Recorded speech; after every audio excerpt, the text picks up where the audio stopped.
Reproductive part of angiosperm, मतलब reproductive part of angiosperm, अर्थात आवृत्तिबीजी पादपों के प्रजनन अंग। ठीक है, आवृत्तिबीजी पादपों के प्रजनन अंग। आप सबको पता है कि आवृत्तिबीजी पादपों के प्रजनन अंग क्या है। मैंने इससे पहले वीडियो में आपको बताया था। क्या है? फ्लावर। फ्लावर को क्या बोलते हैं? प्रजनन अंग बोलते हैं, रिप्रोडक्टिव ऑर्गन बोलते हैं, याद रखेंगे आप सभी। तो मैं आज आपको बताने जा रहा हूँ कि आवृत्तिबीजी पादपों में जो मुख्य प्रजनन अंग होता है फ्लावर, उसके भाग, उसके पार्ट्स, उसकी संरचना बताने जा रहा हूँ। ठीक है, तो जितने भी प्रकार के आवृत्तिबीजी पादप होते हैं उसका शरीर मूल रूप से दो भागों से मिलकर बना होता है। जितने भी प्रकार के एंजियोस्पर्मिक प्लांट होते हैं उनका जो बॉडी होता है दो भागों से मिलकर बना होता है। 2 पार्ट्स कंटेन। ठीक है, कितने पार्ट्स से मिलकर बना होता है? 2 भागों से। इसका फर्स्ट पार्ट आता है, एक फर्स्ट पार्ट जिसको हम लोग कहते हैं वेजिटेटिव पार्ट।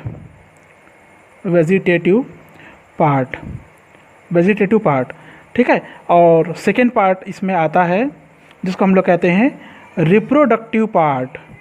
ठीक है, हमारा मेन टॉपिक भी आज का यही है, रिप्रोडक्टिव पार्ट। ठीक है, वेजिटेटिव पार्ट में क्या क्या आता है आपको सबको पता है। वेजिटेटिव मतलब होता है कायिक। कायिक मतलब क्या क्या आएगा इसमें? रूट, जड़ आएगा, तना आएगा, पत्ती आएगा। ठीक है, क्या क्या? जड़, तना, पत्ती। ये जो पार्ट्स है ये वेजिटेटिव पार्ट्स कहलाता है। ठीक है, लेकिन जो फ्लावर होता है वो मेन रिप्रोडक्टिव पार्ट है, फ्लावर। ठीक है, फ्लावर, इसमें फ्लावर आता है, समझ में आया? मेन रिप्रोडक्टिव पार्ट के रूप में फ्लावर होता है। अब आपको पता होना चाहिए कि मॉर्फोलॉजिकली जो फ्लावर होते हैं वो एक मॉडिफाइड शूट होता है। आपको पता होना चाहिए कि मॉर्फोलॉजिकली अर्थात आकारिकी दृष्टिकोण से मॉर्फोलॉजिकली जो फ्लावर होते हैं वो क्या होते हैं? मॉडिफाइड शूट होता है। आप शायद रूपांतरण वगैरह पढ़े होंगे तो जानते भी होंगे।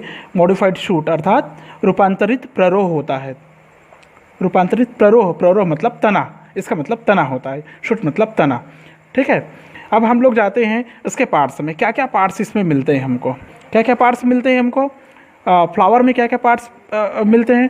तो मैं अब आपको बता रहा हूँ पार्ट्स ऑफ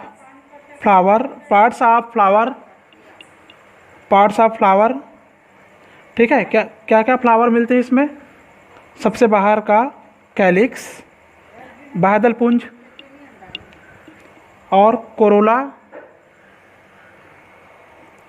एंड्रोसियम,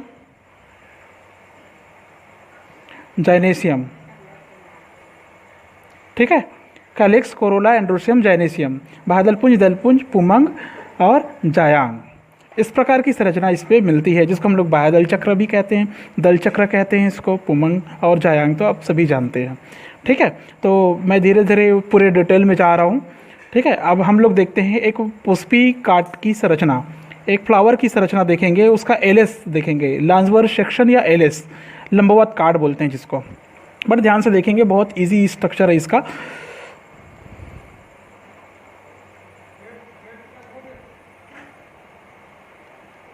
ये इस प्रकार से ऐसे संरचना में ढला हुआ रहता है।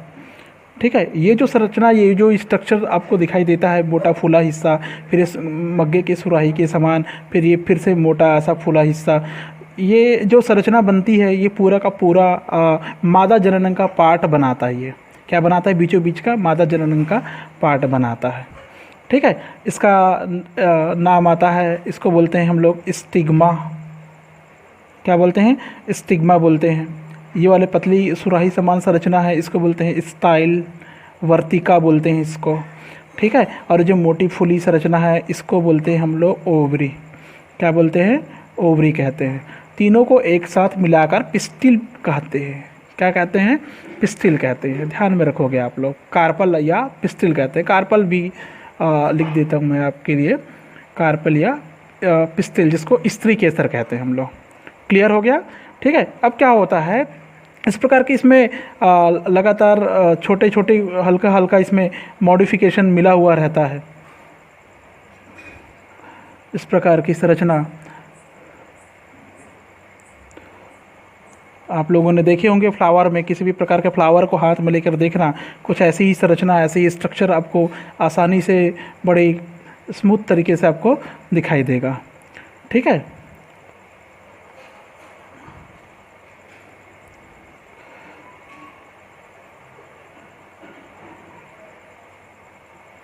इस प्रकार की स्ट्रक्चर आपको फ्लावर में ज़रूर दिखाई देगा। ठीक है, थोड़ा समय लग सकता है मेरे को बनाने में, आप लोग भी प्रैक्टिस कर लीजिए इसकी। ये ऐसा सवाल है जो पेपर में आता ही है। ठीक है, काफ़ी इम्पोर्टेंट रखता है ये, आपको बनाने आना चाहिए, छोटी क्लास में भी, बड़ी क्लास वालों को भी, और बाकी जो नीट वगैरह के प्रिपरेशन में लगे हुए हैं, ये टॉपिक उतना ही महत्वपूर्ण है। फ्लावर पार्ट्स महत्वपूर्ण है, डायग्राम महत्वपूर्ण है। ठीक है, समझ रहे हैं। एंड देन लास्ट इस प्रकार की संरचना यहाँ पर मोटी फूली हिस्सा के बाद में ये ऐसे ही इस प्रकार की संरचना बनाती है, जिसको हम लोग पेडिकल कहते हैं। ठीक है, आप देख सकते हैं एक हल्का सा आउटर लेयर मैंने बना दिया है, ज़्यादा अच्छे से बना तो नहीं है, लेकिन आप प्रैक्टिस करेंगे तो बहुत सुंदर लगता है, बहुत सुंदर बनता है। ठीक है, जैसे मैंने कुछ संरचना का नाम यहाँ पर बताया, ठीक वैसे ही संरचना यहाँ पर और बता देता हूँ, ये ध्यान में रखोगे क्या क्या संरचना है। ठीक है, उसके बाद ये देखिए, ये जो डंडी दिखाई दे रही है, इसको बोलते हैं हम लोग, चूँकि ये जो डंडी है पुमंग का है, पुंकेसर का है, तो ये कहलाता है फिलामेंट। क्या कहलाता है? फिलामेंट। और ये जो दाने दिखाई दे रहे हैं ऊपर में, ये दाने, मैं इसको ऐसा लिख रहा हूँ, थोड़ा क्रॉस हो गया, ध्यान रखिए जब हम लोग लाइन खींचे तो ऐसा क्रॉस ना हो। लेकिन यहाँ पर जल्दी मैंने बनाया, एक साइड लिख रहा हूँ, मैं इधर लिखता तो शायद क्रॉस नहीं होता, लेकिन आप समझ सकते हैं कि ये हो गया एंथर, ये हो गया एंथर, ये हो गया फिलामेंट। दोनों को एक साथ मिलाकर हम लोग कहते हैं स्टेमन, पुंकेसर। क्या बोलते हैं? पुंकेसर कहते हैं। समझ में? पुतंतु, पुमंग, और ये हो गया पुंकेसर, दोनों मिलाकर एक साथ। क्लियर है? अब ये जो संरचना बनती है, ये वाली संरचना, इसको बोलते हैं हम लोग पेटल। पेटल का मतलब क्या होता है? मैं हिंदी में लिख रहा हूँ यहाँ पर आपकी जानकारी के लिए, दल। पेटल का मतलब दल। और ये जो ग्रीन वाला पार्ट्स होता है, इसको बोलते हैं सेपल। सेपल को हम लोग कहते हैं बाह्यदल या कैलिक्स। मैं यहाँ पर लिख देता हूँ कैलिक्स, बाह्यदल। समझ में आया? ये जो मोटी फूली संरचना बनती है, ऐसा डिस्क लाइक संरचना बनती है यहाँ पर, ये डिस्क लाइक जो स्ट्रक्चर बनता है यहाँ पर, इसको बोलते हैं हम लोग थैलेमस। क्या बोलते हैं? थैलेमस बोलते हैं। ये जो डंडी है, इसको हम लोग कहते हैं पेडिकल कहते हैं। पेडिकल, डंठल भी कह देते हैं हम लोग, पेडिकल या वृंद बोलते हैं इसको ना, ध्यान रखेंगे आप लोग। अब आप अंदर की तरफ जाएंगे, आप मादा जनन की तरफ जाएंगे, जेनिशियम में जाएंगे, तो अंदर आपको इस प्रकार की संरचना मिलेगी कुछ। ठीक है, आप लोगों ने देखे होंगे, एक बार नहीं कई बार देखे होंगे। ठीक है, थोड़ा समय लग रहा है बनाने में, लेकिन समझाने के लिए ज़रूरी है। ठीक है, इस प्रकार की ऐसी संरचना बनी हुई रहती है, ध्यान रखेंगे आप लोग सभी। ये इस प्रकार की संरचना, तो इसका नामकरण मैं कर देता हूँ, आपको। ठीक है, ये अंदर की संरचना मैं बता रहा हूँ आपको। ये जो संरचना दिखाई दे रही है, इस तरफ लिख रहा हूँ ना, डायग्राम के लेफ्ट हैंड साइड लिख रहा हूँ आपको। ये जो संरचना है, ये वाली संरचना, इसको बोलते हैं लॉक्यूल। क्या बोलते हैं इसको? लॉक्यूल बोलते हैं। ठीक है, ध्यान रखना। और ये जो यहाँ पर जो दाने भरे होंगे, इस प्रकार की संरचना को यहाँ पर बोलेंगे ओव्यूल बोलेंगे। ठीक है, और ये पूरी संरचना, इस संरचना का नाम है, जिसको हम लोग कहते हैं प्लेसेंटा। क्या बोलते हैं इसको? प्लेसेंटा कहते हैं। ये हो गया आपका एक आवृत्तिविजी पादपों का एलएस। ठीक है, लंबकाट बोलते हैं इसको, एलएस, लांजबर सेक्शन या लंबकाट कहते हैं। ये एग्ज़ाम में आने लायक टॉपिक है, इसमें से बहुत सारे सवाल आपको पूछा जा सकता है, तो ये ध्यान में रखेंगे आप लोग। ठीक है, समझ में आ गया? तो ये जो पेटल और सेपल होता है, ये दोनों को एक साथ हम लोग मिला के एसेसरी होल्स कहते हैं। क्या बोलते हैं इसको? एसेसरी होल्स बोलते हैं। लिख देता हूँ आपको, एसेसरी होल्स। ठीक है, अर्थात इसको हिंदी में कहते हैं हम लोग सहायक चक्र कहते हैं। ठीक है, लेकिन जो पुमंग और जो जायांग होते हैं उसको नेसेसरी रोल्स कहते हैं। जो पुमंग और जायांग है ना, ये वाली संरचना पुमंग और ये जायांग, इसको बोलते हैं नेसेसरी, आवश्यक, है ना, नेसेसरी होल्स, आवश्यक चक्र मतलब आवश्यक अंग बोलेंगे इसको। समझ में आ गया होगा आपको, एक पुष्प का खड़ी काट और त्रिभुजी पादप का। ठीक है, बहुत इजी है, आप इसको ऐसे ही तैयार करेंगे। अब थोड़ा सा स्ट्रक्चर मैं बता देता हूँ जो पुमंग की संरचना कैसी होती है। ठीक है, पुमंग की संरचना में क्या क्या पढ़ने को मिलता है आपको, मैं इस जगह में बता देता हूँ आपके लिए, आप समझ पाएंगे कि मैं क्या बता रहा हूँ। किसी भी प्रकार के पुमंग में इस प्रकार की संरचना आपको देखने को मिलेगी, इस प्रकार की संरचना। ठीक है, किसी भी प्रकार के पुमंग को देखेंगे आप तो लगभग इसी प्रकार की लोक्यूल नुमा या ऐसी बीज नुमा संरचना में ऐसे दिखाई देगा, और ऐसे डंठल दिखाई देगा आपको, ये इस प्रकार के डंठल दिखाई देगा। ये जो हिस्सा होता है, ये वाला हिस्सा इधर लिख देता हूँ मैं, इसको बोलते हैं कनेक्टिव। क्या बोलते हैं? कनेक्टिव बोलते हैं इसको। और इसको जो बोलते हैं फिलामेंट कहते हैं, फिलामेंट कहते हैं, फिलामेंट कहते हैं, ये ध्यान में रखेंगे। और ये जो है इसको बोलते हैं एंथर लोब। क्या बोलते हैं? एंथर लोब बोलते हैं, एंथर लोब्स बोलते हैं। समझ में आया? और ये जो खांच बना हुआ है ना, ये खांच इसको बोलते हैं शटर्स। क्या बोलते हैं? शटर्स बोलते हैं। जब इसका काटते हैं हम, इसको ऐसा टीएस काट देते हैं, यहाँ से ऐसा कट कर देते हैं, तो मैं इसका टीएस बता देता हूँ आपको। तो हमको कुछ इस प्रकार की संरचना दिखाई देती है, एक संरचना के अंदर इस प्रकार की संरचना दिखाई देगी। ये जो स्ट्रक्चर बनता है ये काटने के बाद हमको दिखाई देता है, न कि बिना काटे। ठीक है, तो ये आप लोग अच्छे से ध्यान में रखोगे। ये जो संरचना दिखाई देता है ये काटने के बाद दिखाई देता है, ये इस प्रकार की ऐसी व्यवस्था में बना हुआ रहता है, ये इस प्रकार की। ठीक है, ये हो गया आपका डंठल, जो फिलामेंट बोलते हैं इसको। तो अंदर क्या दिखाई देता है? ऐसा दाने दाने दिखाई देते हैं हमको। ठीक है, ये जो दाने होते हैं ये पोलन ग्रेन कहलाता है। क्या कहलाता है? ये पोलन ग्रेन कहलाता है।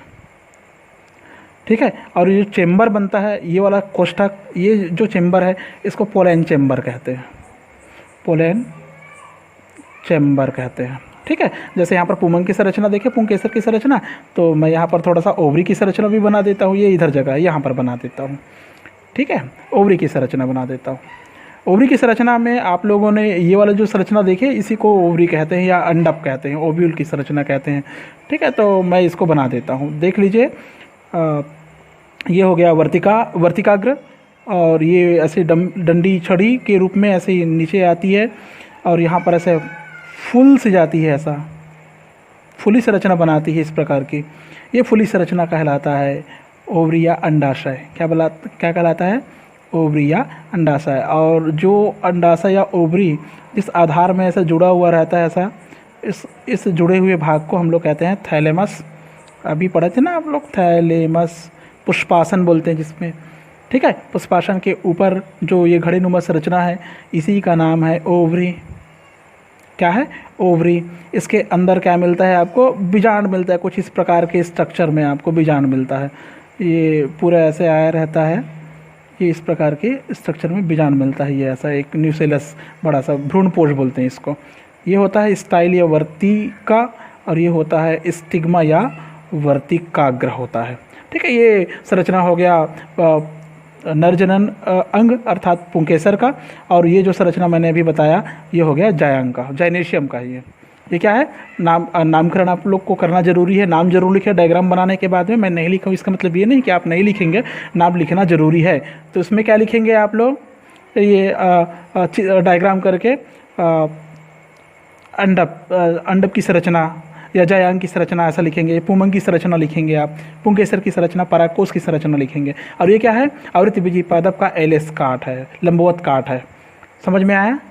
ठीक है, उसके बाद मैं थोड़ा सा चर्चा कर देता हूँ आपके लिए कि कैसे पुष्पी पौधों में लैंगिक जनन का चरण होता है, क्या क्या चरण होता है इसके लिए, क्योंकि इससे संबंधित सवाल भी पूछा जाता है। क्या क्या स्टेजेस होंगे, क्या क्या प्रोसेसेस होंगे, वो थोड़ा सा चर्चा कर देता हूँ आपको। तो मैं बताता हूँ आपको steps of sexual reproduction in flooring plants. Steps of sexual reproduction in flooring plants. ठीक है, ये बता देता हूँ आपको, स्टेप बता देता हूँ, चरण बता देता हूँ। तो इसके लिए कुछ चरण होते हैं, कुछ प्रोसेस होते हैं, तो चरण देख लीजिए फटाफट आप लोग। फर्स्ट में हम लोग जाते हैं, तो इसमें हम लोग पढ़ते हैं माइक्रोस्पोरेंजेसिस एंड देन मेगास्पोरेंजेसिस।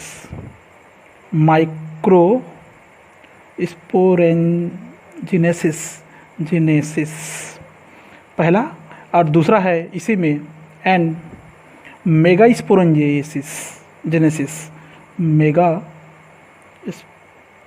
स्पोरेंजिनेसिस अर्थात लघु बीजाणु जनन और गुरु बीजाणु जनन। ठीक है, लघु बीजाणु जनन और गुरु बीजाणु जनन। लघु बीजाणु जनन में किसका निर्माण होगा, किसका निर्माण होगा लघु बीजाणु जनन में? सिंपल है, एंड्रोशियम का निर्माण होगा। किसका निर्माण होगा? एंड्रोशियम का निर्माण होगा। मेगा स्पोरेंजिनेसिस में किसका निर्माण होगा? जाहिर सी बात है, ओव्यूल या अंडक का निर्माण होगा। समझ में आया? किसका निर्माण होगा? ओव्यूल या अंडक का निर्माण होगा। तो फर्स्ट स्टेप हो गया, दोनों का निर्माण होता है। कब निर्माण होता है? जब अनुकूल वातावरण मिलता है तब निर्माण होता है। ठीक है, नेक्स्ट आता है इस पे, जब दोनों बन जाता है तब इसमें होता है पॉलिनेशन। क्या होता है? पॉलिनेशन। पॉलिनेशन मीन्स होता है परागण। पॉलिनेशन मीन्स क्या होता है? परागण। परागण किसे कहते हैं? जितने भी प्रकार के एंथर होते हैं, जितने भी प्रकार के परागकण होते हैं, पोलन ग्रैन, मैं ऐसा लिख देता हूँ, पोलन ग्रैन, परागकण या एंथर, पुमंग, ठीक है, के परागकोश से निकलकर एंथर लोब्स, एंथर लोब्स को हमने पढ़ा था वहाँ पर पोलन सैक, पोलन सैक से निकलकर कहाँ जाता है? वर्तिकाग्र, स्टिग्मा तक जाता है। स्टिग्मा तक पहुँचने की प्रक्रिया पोलिनेशन कहलाती है। मतलब फिर से रिपीट कर देता हूँ, परागकण के परागकोश से निकलकर वर्तिकाग्र तक पहुँचने की प्रक्रिया को परागण कहते हैं। ठीक है, नेक्स्ट इसमें प्रोसेस क्या होगा? इसमें मेल और फीमेल गैमेटोफाइटिक प्लांट का निर्माण होगा। Male and female gametophyte plant का निर्माण होगा या विकास होगा। निर्माण नहीं बोलेंगे, विकास होगा। Male and female gametophyte development बोलेंगे इसको, विकास। ठीक है, डेवलपमेंट होगा। इसका कहने का मतलब क्या है? सीधी सी बात कि जितने भी प्रकार के आवृत्तिबीजी पौधे होंगे उसमें जो माइक्रोस्पोरेंजिनेसिस है और मेगास्पोरेंजिनेसिस है, उससे क्रमशः माइक्रोस्पोर्स और मेगास्पोर्स का निर्माण होता है। मेल में माइक्रोस्पोर्स का निर्माण होगा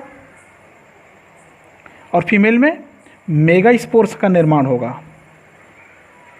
ठीक है, समझ में आया?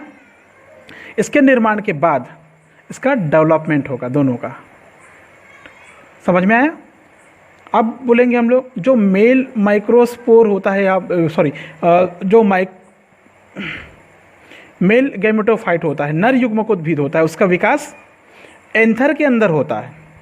ये मेल गैमेटोफाइटिक प्लांट का विकास किसके अंदर होता है? एंथर के अंदर। इन एंथर के अंदर होता है, ये याद रखोगे। समझ में आया? परागकोश के अंदर प्रारंभ हो जाता है और जब ये पूरी तरह से विकसित हो जाता है तब परागण के पश्चात, परागण जब हो जाता है, मतलब उसका पूर्ण विकास कब होगा? परागण की प्रक्रिया के दौरान वर्तिकाग्र पर अंकुरण के दौरान होता है। स्टिग्मा में जब ये जाता है तो वहाँ पर क्या होता है? इसका जर्मिनेशन होता है। खाद्य पदार्थों को संग्रहित करके अंकुरित होता है, जर्मिनेशन होता है, अंकुरित होता है, कारण बढ़ता है, फूल जाता है। मैं बताऊंगा दोहरा निषेचन में। ठीक है, और जो मेगा स्पोर के निर्माण के द्वारा इसका जो विकास है, इसमें क्या होता है? किसका निर्माण होता है? ओव्यूल का निर्माण होता है। ठीक है, मतलब बीजांड के अंदर होता है। इन ओव्यूल, ऐसा लिखेंगे, इन ओव्यूल बीजांड के अंदर होता है। ठीक है, जो 8 न्यूक्ली के बने होते हैं, इसमें कितने न्यूक्ली होते हैं? 8 न्यूक्ली, याद रखेंगे, 8 केंद्रक होते हैं। फिर आता है नेक्स्ट, इसमें 4th नंबर का है, इसको बोलते हैं गैमेटोजेनेसिस। अब किसका निर्माण हो गया? ये नर और मादा युग्मकोद्भिद का विकास हो गया, मेल एंड फीमेल गैमेटोफाइट का विकास हो गया। अब होता है गैमेटोजेनेसिस होता है।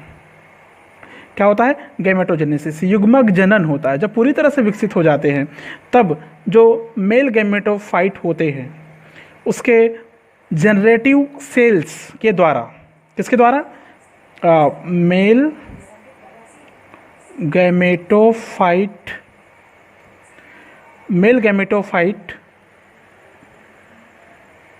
में किसका निर्माण होता है? जनरेटिव सेल्स का निर्माण होता है। अभी मैंने कहा जनरेटिव सेल कहने का मतलब जनन करने वाली कोशिका का निर्माण होगा। ये जनरेटिव सेल क्या बनाएगा? 2 मेल गैमेट का निर्माण करेगा। 2 मेल गैमेट का निर्माण होगा। आपने शुरू में अभी मैंने बताया था थोड़ी देर पहले, तो पहले वीडियो में कि 2 गैमेट नंबर 1 गैमेट नंबर 2 बनता है, आपको याद होगा। 2 मेल गैमेट का निर्माण होता है। कितने गैमेट का निर्माण होता है? 2 मेल गैमेट का निर्माण होता है। और जो फीमेल है, फीमेल गैमेटोफाइट है, मादा युग्मकोद्भिद है, मादा युग्मकोद्भिद में एग सेल का निर्माण होता है, एक, ठीक है, जो फीमेल गैमेट कहलाता है। क्या निर्माण होता है? एग सेल या फीमेल गैमेट कहलाता है। ठीक है, ये हो गया प्रोसेस का फोर्थ पार्ट। अब फिर आता है जब गैमेटोजेनेसिस हो जाता है, युग्मक का निर्माण हो जाता है, फिर होता है फर्टिलाइजेशन। क्या होता है? फर्टिलाइजेशन मीन्स होता है निषेचन। फर्टिलाइजेशन होता है क्या? सिंपल, मेल गैमेट का मादा गैमेट के साथ में संयुग्मन, कंजुगेशन, ये कंजुगेट होता है। ठीक है, संयुग्मन की क्रिया करती है। और ये जो संयुग्मन की क्रिया है किसके अंदर संपन्न होती है? एम्ब्रायोनिक सैक के अंदर होती है। एम्ब्रायोनिक सैक भ्रूणी कोश के अंदर होती है। किसके अंदर होती है? भ्रूणी कोश के अंदर इस क्रिया संपन्न होती है। फिर नेक्स्ट आता है और लास्ट इसमें प्रक्रिया होती है जब डेवलपमेंट ऑफ एम्ब्रियो होता है, अर्थात भ्रूण का विकास होता है।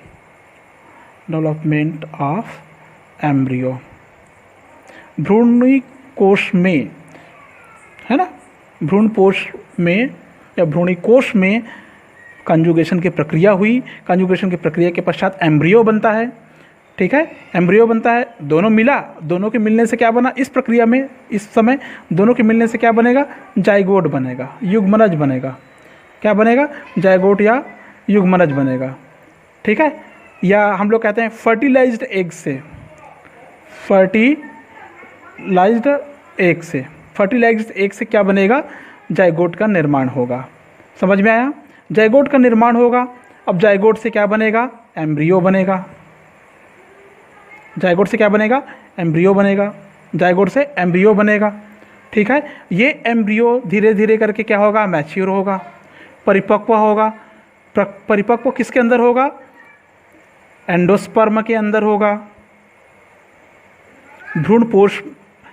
ठीक है, समझ में आया? भ्रूणपोष के अंदर होगा। तो आपको ये समझ में आ रहा होगा कि किस किस चरण को फॉलो करते हैं तब जाके पौधों में लैंगिक जनन संपन्न होता है। ठीक है, तो ये वीडियो आप अच्छे से देख लेना। अगर कहीं समझ में नहीं आया, अगर कुछ और जानकारी चाहिए तो आप मुझे कमेंट करके ज़रूर बताइए। मैं बहुत जल्द फिर से एक नए वीडियो के साथ आपके सामने हाजिर होऊंगा। Thank you.